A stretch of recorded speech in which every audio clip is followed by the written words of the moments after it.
شیخ صاحب دا روزي په مخکینی امتونو باندې وکړه په مسلمانانو باندې صرف دا روزي دي.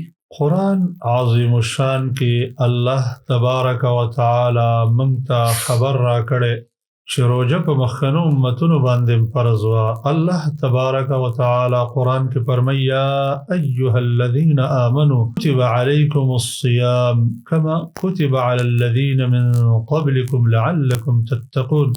اے د ایمان والاو په تاسو روزې دې سپارل شوي دي لکه په مخکنو امتونو چې پر شوي دي دپاره چې تاسو تقوا والا شئ. همداسې موږ ته احادیثو کې بیا خبر راکړی شوی دی چې مخکنو امتونو کې هم خلکو روزې نیولي. د مثال په طور باندې د عاشورا روزه په باره کې د صحیح البخاري روایت دی چې نبی علیه السلام مدینې ته راغلی، یهودو به دا روزه نیوله. نو نبی کریم صلی الله علیه وسلم ته پوښتنه وکړه چې تاسو د دې میاشتې روزه ولې نیسئ د دې ورځې؟ هغه وفرمیل دا خو ډېره صالحه ورځ ده، ځکه په دې ورځ کې الله تبارک و تعالی موسی علیه السلام ته نجات ورکړی. فرعون او فرعونیان یې تباه کړل. موسی علیه السلام د الله د شکرې د وجې نه روژه ونیوله.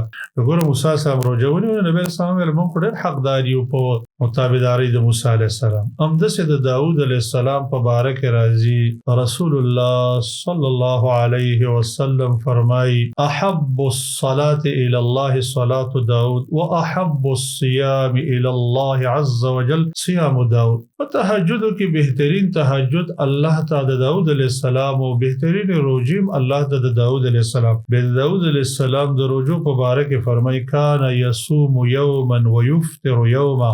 داود علیه السلام یو ورځ روزه بل ورځ به خوراک او به علامه قاسمی رحمه الله د تورات عبارات را نقل کړي په خپل تفسیر کې چې باقاعده د تورات کې د روزو تذکره ده، خو صرف د مفسرین او محدثین اختلاف پدې کې دی چې په هغوی باندې هم د رمضان المبارک روزې فرض وي او که نه. نو د بعضو روایاتو نه هم داسې معلومیږي او بعضې علماو ذکر کړي دي چې او دا رمضان المبارک په هغوی باندې فرض و کما کتب علی الذین من قبلکم نه استدلال کړي. دویم قول دا دی چې نه، په مخکنو امتونو باندې په هرې میاشت کې 3 روزې فرض وي، خو چې کله رمضان المبارک فرض شو نو بیا 3 روزې فرضیت منسوخ شو او رمضان المبارک فرضیت هغه باقي پاتې شو. نو په مخکنو امتونو باندې د دویم قول مطابق د هرې میاشتې نه 3 روزې.